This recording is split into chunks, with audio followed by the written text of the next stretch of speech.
and more awareness that people can diagnose it earlier. I'm going to call Hannah Parnell, and we're going to move, though, to a formal 3.5-minute limit.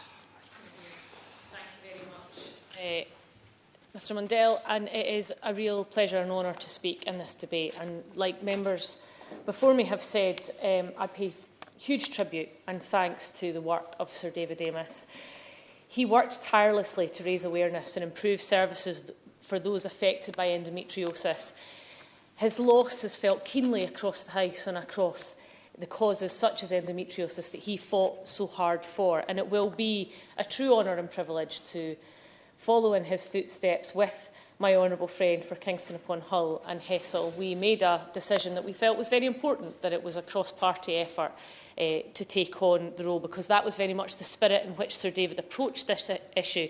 And in fact, the last conversation I ever had with him was about how we could make sure that that report did not sit and gather dust on the shelf, but also how we could include and encourage local groups in our constituencies. I know we all have many of them, and I just want to take a moment to mention and pay tribute to Endo Warriors in West Lothian. Candice and Claire are tireless campaigners, which actually led to this petition. I think the fourth largest number of petition signatures came from my Livingston constituency. To Endo Bonds, who work tirelessly across Scotland, Andrew Horn and Emma Cox at Endo UK. There is many people working in this space, and there are many, many sufferers of whom I have met. And when we did that report, I took evidence in Scotland from sufferers in Scotland, and the stories were truly heartbreaking. And this was in the middle of the pandemic, when those who suffer from endometriosis were having to wait even longer than they were already having to wait to get treatment, to get diagnosis. And that is something that just the number of members taking an interest and looking to speak shows that we need so much more time, effort, money and research dedicated to both endometriosis and PCOS, which devastates and blights the lives of women and sufferers across the UK. Mr Mundell, endometriosis, as we know, is a gynaecological condition as common as diabetes, many would not know, affecting 1 in 10 women and those assigned female at birth, thus affecting millions across the UK. And it's a condition with a wide spectrum of symptoms, and I have friends who suffer, and it has had such a profound impact on their lives. And as other members have said, the kind of response that some have from medical professionals just simply needs to change. And we need ongoing medical intervention and research that improves the lives. If we take of those suffering, if we take an economic perspective, endometriosis costs the UK economy £8.2 billion per year through treatment, healthcare costs and the impact on work and employment.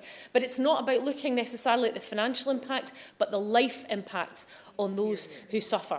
Because despite its prevalence and impact, unlike cancer or diabetes, there is very little research, funding or widespread awareness about endometriosis.